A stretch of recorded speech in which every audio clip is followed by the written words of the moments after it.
So guys, bagong mining app, parang naglalaro ka lang talaga.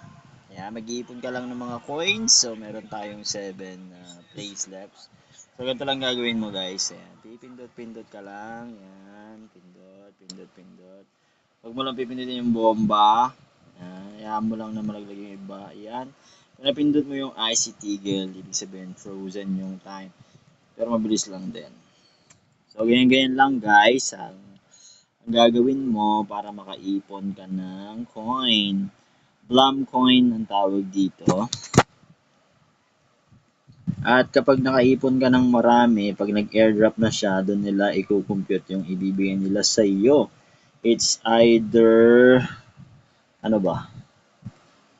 It's either Notcoin, gano'n. So, yan. Ganito siya. Ito yung mga naipon na natin. Nagmamine din siya dito sa farming. Ayan. So, matic din yun na nagpo-farm. I-check mo na lang siya pag nag-login ka ulit sa kanya. So, play ulit tayo. Ayan. Ipindot-pindot ka lang naman. May mga larong ganito sa Play Store. Kaysa naman naglalaro ka ng mga ganito, hindi ka naman kumikita doon. Dito na lang.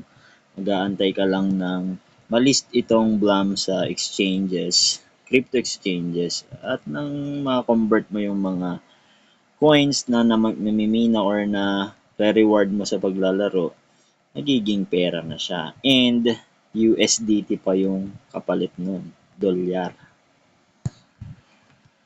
So, yan, ganyan lang gagawin mo. Lalaro ka lang. Diba? Kesa naubos oras mo sa ibang laro na hindi naman nagbibigay sa'yo ng pera, eto na lang.